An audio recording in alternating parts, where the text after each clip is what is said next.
Hello, je suis Idira de Idira Coaching et je te souhaite la bienvenue dans cette nouvelle vidéo. Pourquoi ta relation est un échec? Pour répondre à cette question, je t'informe que je fais une série de plusieurs vidéos dans lesquelles à chaque fois je partage avec toi un ou plusieurs éléments de réponse. Alors assure-toi de t'abonner à la chaîne pour recevoir tous les prochains éléments de réponse. Maintenant, entrons dans cette troisième capsule. Pourquoi ta relation est un échec? Parce que tu as la croyance selon laquelle l'homme et la femme sont égaux. Effectivement, depuis quelques années maintenant, et c'est vrai que dans la société dans laquelle on vit, on tend et les débats tendent à parler de l'égalité entre l'homme et la femme, notamment en termes professionnels, de manière politique. Et c'est un sujet qui anime les débats chaque année et qui amène les gens à penser, amène les femmes à penser, parce que c'est surtout elles qui sont en quête d'égalité par rapport aux hommes, et amène les femmes à penser qu'elles devraient être égales à un homme. Pour autant, en termes de relations, l'homme et la femme ne sont aucunement égaux. Quand on parle d'une relation, quand on parle de construire un foyer, de construire une famille, l'homme et la femme ne sont aucunement égaux. Et j'attire ton attention sur ceci. Si dans notre conception biologique et physique, nous avons autant de différences, c'est parce que la nature a voulu souligner le fait que même si nous avons des similitudes, nous ne sommes en rien des êtres identiques et donc nous ne sommes en rien des êtres égaux.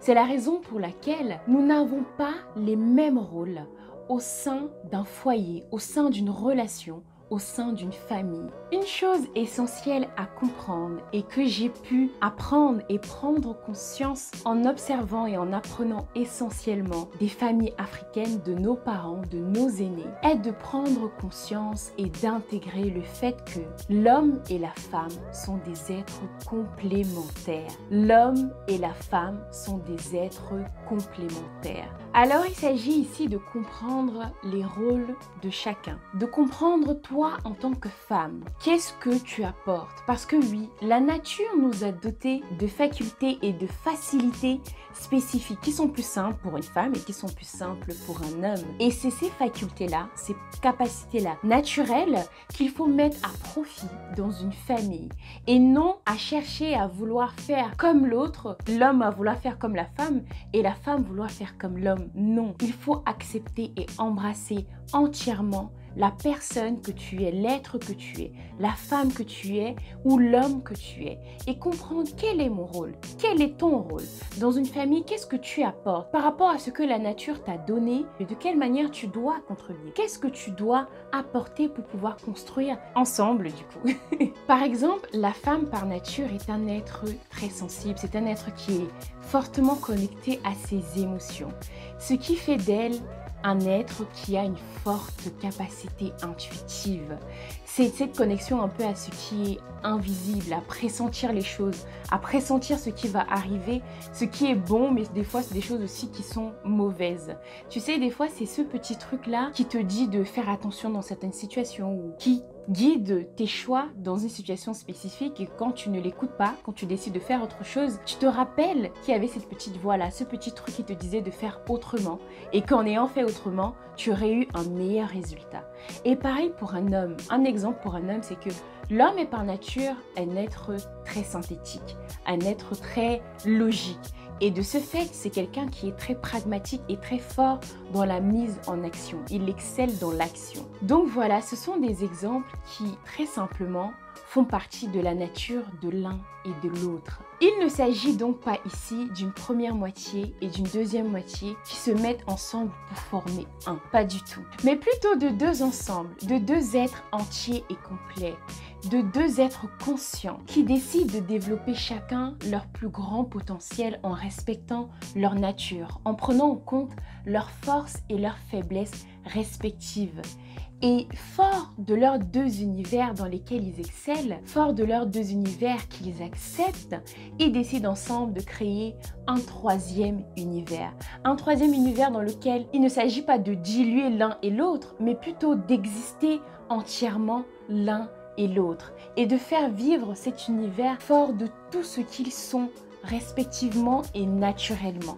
Une citation que j'apprécie et qui illustre bien la notion de complémentarité et de complémentarité dans un couple, dans une relation, est que l'homme est comme un coquillage et la femme est comme une perle. Entre le coquillage et la perle, il n'y a aucune égalité. Pour autant, un coquillage sans une perle n'a aucune valeur et une perle ne peut exister sans un coquillage. En conclusion, ce qu'il y a à retenir, c'est ceci. Ce que j'aimerais que tu retiennes, c'est ceci. Évidemment que ce message s'adresse principalement à toi, femme, mais toi aussi, homme, tu as beaucoup à en apprendre. Ne confonds pas les enjeux qui sont dans ton environnement professionnel, les enjeux qui sont légitimes évidemment, c'est-à-dire que quand toi, femme, tu cherches à avoir un salaire équivalent à un homme pour des connaissances spécifiques dans un domaine spécifique, cette demande-là est complètement légitime. Mais ne confonds pas ces enjeux-là avec les enjeux qu'il y a dans ta relation, dans ton foyer, dans ta famille. Ils ne sont pas du tout les mêmes et l'un n'est pas à transposer dans l'autre, pas du tout. L'homme et la femme ont chacun un rôle respectif. Et c'est parce que chacun excelle dans son rôle, parce que chacun a compris quel est son apport, que tu vas réussir à créer avec ton partenaire, que tu vas réussir à créer avec ta partenaire une relation épanouie, une relation équilibrée, une relation harmonieuse. Voilà, on arrive au terme de cette vidéo et je te remercie de l'avoir regardée jusqu'à la fin. Partage avec moi dans les commentaires ce que tu penses de la notion de complémentarité dans une relation, dans un foyer, dans une famille.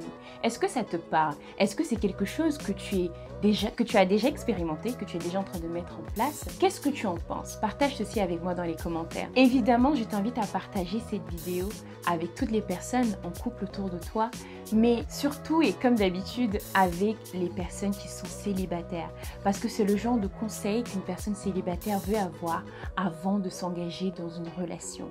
Comprendre la notion de complémentarité dans un couple et dans une relation. Maintenant, rappelle-toi ceci et je t'invite à te rappeler ceci. Tu es le commencement de ce qu'il y a dans ta vie, alors choisis de rayonner afin que ta vie soit à ton image. Je te dis à dimanche prochain pour la prochaine capsule.